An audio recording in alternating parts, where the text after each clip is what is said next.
Hey guys! Kamusta kayo? Welcome ulit dito sa channel natin, Kuya Rizal Vlog, YouTube, Kuya Rizal Vlog, at TikTok, Kuya Rizal Advices or Kuya Rizal Vlog. Ayan, medyo kakagising ko lang. Dito ulit ako sa loob ng kotse. Ayan, mostly dito ko ginagawa yung mga videos natin at nagkakape pa ako dahil mamaya mag-work ako. Kamusta kayo? Again, shout out guys sa lahat ng mga OFW, sa lahat ng mga nasa duty dyan or yung mga tawag dito, naka-day off dyan anywhere in the world. Sana nakapagkape na kayo at sana okay kayo ngayon sa mga oras na to. And for today's video dito sa vlog na to, pag-uusapan naman natin guys kung paano ba natin matututunang mahalin yung trabaho na meron tayo. Kasi alam ko marami sa atin na dumaan sa point na minsan nagtatrabaho tayo not because gusto natin yung trabaho na meron tayo, pero dahil wala tayong option. Although ang dami nating option, pero pakiramdam natin wala tayong option. Kasi alam niyo naman ngayon na napaka-competitive ng lahat ng, alam mo yun, lahat ng mga opportunities na dumarating sa mundo at may mga tao na nag-i-stay na lang sila dun sa work nila. It's because pakiramdam nila yun na lang yung option na meron sila. Yung parang wala silang lakas na loob na mag-step forward at maghanap ng ibang opportunity kasi baka siguro natatakot sila kung paano magsimula ulit, natatakot sila na baka hindi sila fit doon sa bagong opportunity na pwedeng dumating sa kanila. Yung tipong nag-stay na lang sila sa comfort zone nila. At pag-uusapan natin guys kung paano ba natin matututunang mahalin yung trabaho na meron tayo. Especially doon sa point na feeling natin yun na lang yung last option na meron tayo. Alam niyo guys, eto ha.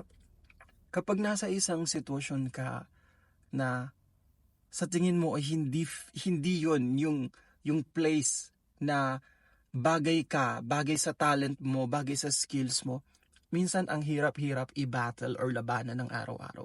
Yung tipong dumating na ba kayo sa point na araw-araw, iniisip mo na lang kung kailan kaya matatapos etong trabaho na to, etong kontrata na to. Ilang buwan pa. Yung parang ang tagal-tagal ng isang buwan. Yung tipong parang ang isang buwan equivalent to 1 year. Yung isang linggo equivalent to 1 month. Yung isang araw equivalent to 1 week. Ganon kabigat. Pero may mga tao pa rin nag-i-stay doon. Kasi nga sabi ko, minsan feeling nila wala na silang ibang option. Where in reality, marami namang options. So, ayun, paano ba natin pwedeng mahalin? Kasi pwede naman Naniniwala ako guys, no?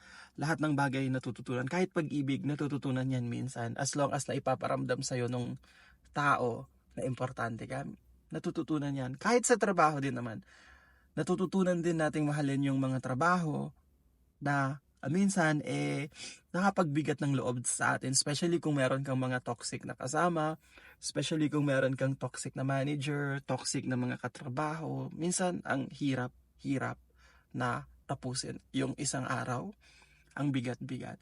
So ito yung mga tips guys na pwede kong ibigay para maramdaman ninyo na may sense yung bawat araw ninyo sa trabaho kahit minsan mabigat. Unang-una, just focus on your goal. Isipin mo palagi na, bakit ba ako pumasok sa trabaho na to? Nung una, bakit ba ako nag-apply dito? Because may goal ka, di ba? May goal ka either sa sarili mo, sa family mo, sa future ng mahal mo or kahit na sino dyan sa mga anak mo. Yun yung lagi mong iisipin. Every time na papasok ka, kahit sa tingin mo ang bigat-bigat sa pakiramdam mo, isipin mo yon, may goal ako na kailangan kong abutin. Kaya kailangan kong pumasok sa araw na to. And somehow magiging way yon para maging maayos yung trabaho mo sa araw na yun. Hanggang matapos mo yung kontrata. And then later on, alam niyo naman lahat ng bagay natututunan. Later on, kung sa tingin mo talagang hindi fit sa'yo yung lugar or yung trabaho na meron ka, then after that, pag natapos yung kontrata mo, then you have to make a decision. At I advise na if sa tingin mo sobrang toxic yung environment, huwag kang magstay doon. Tapusin mo lang yung kontrata mo. But in order for you to survive sa bawat araw na mabigat yung loob mo dahil alam mo yon hindi mo gusto yung work, yun yung lagi mong iisipin. Ano ba yung goal mo? Ano ba yung goal mo araw-araw hanggang matapos mo yung kontrata mo, and then you can move forward. Pangalawang tip ko is wag mong pepersonalin ang lahat ng bagay na nangyari sa trabaho mo. Ito yung isang pinaka-importanting bagay na natutunan ko nung mga times na, alam mo yon na nagtatrabaho din ako. Until now naman, nagtatrabaho ako. Yun nga lang, wala kasi akong kasama dito sa bagong work ko. Ako lang mag-isa. So, somehow, wala masyadong pressure. But nung mga previous works ko, talagang, of course, may mga kasama ka, may mga colleagues ka.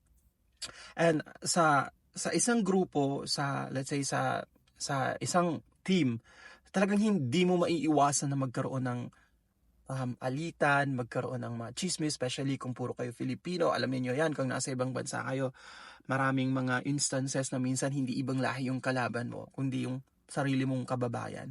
And ang tip ko to overcome those kind of, alam mo yon, mga challenges sa work is, do not take things personally. Huwag mong personalin lahat ng bagay. Especially kung nasa work. Mag-focus ka lang sa sarili mong work. Mag-focus ka lang sa sarili mong ginagawa. Kasi yung iba masyado silang emotional, nadadala ng mga chismis, sinasabi ng ibang tao. Nakakalimutan nila guys na kung meron mang makakapag-define ng sarili mo, ng sarili mong skills, kakayanan sa trabaho, is ikaw yun. At nakikita ng mga manager mo yun, nakikita ng mga boss mo yun. Kahit ano pang i-chismis sa'yo ng ibang tao, kahit ano pang sabihin sa'yo ng mga kasama mo na ayaw sa'yo, hanggat ginagawa mo yung trabaho mo at nakakapagbigay ka ng resulta na maganda, it's gonna be nonsense para sa mga boss or sa mga manager. So, weapon nyo yun na kapag merong mga hindi magagandang bagay, just keep silent. Pakita mo lang na, oh, this is me, na hindi ako kung ano yung sinusumbong sa'yo or whatsoever, ganito, ganyan.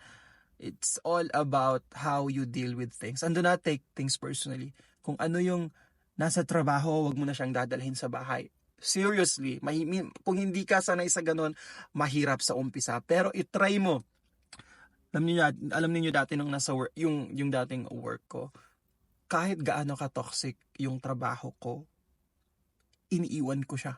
Mini-make sure ko na every time na uuwi ako, tapos na yung work ko, tapos hanggat maaari is hindi ko na siya dinadala sa work. Sa family ko, sa ibang tao, ayokong mag-cause ng burden sa ibang tao. So, if it's all about job, I leave it doon sa workplace ko. At pag uwi ko, ini-enjoy ko yung time na kasama ko, yung family ko, yung sarili ko. Kasi tawag dito, napaka-importante guys ng peace of mind. So, yun, wag mong pe-personalin yung mga bagay. Iwan mo yung problema sa trabaho at pag nasa kwarto ka, natulog ka, isipin mo yung sarili mong space. And pangatlo, always give time for yourself. Huwag kang trabaho hanggang matoxic yung utak mo, hanggang magka-problema ka, hanggang ma-depress ka, magka-anxiety ka. Always give time for yourself. Like for example, pag sasahod ka, i-treat mo yung sarili mo no matter how small it is. Give time to reward yourself. Napaka-importante yun. Kasi kung meron ng isang tao or mga tao, kung meron ng isang tao na kailangang makaramdam ng lahat ng pagod na ginagawa mo, kailangan makaramdam ng reward sa kabila ng lahat ng pagod na ginagawa mo, ikaw yun. Kahit gaano man yan ka kaliit. Reward yourself. Bumili ka ng bagong damit every end of the month. Bagong sapatos, bagong gadget. It's okay kasi pera mo naman yun. Pinaghihirapan mo naman yun. But of course, always save something for your future. Napaka-importante yun. Para kung dumating yung time na kailangan mo nang mag-move forward to a new career, meron kang savings at meron kang bala. It's just all about proper balance ng mga bagay-bagay. So, I hope this live ay nakatulong sa iyo guys. Please subscribe to this channel, to my YouTube at to my TikTok, and we'll see you again sa aking next video. Thank you so much.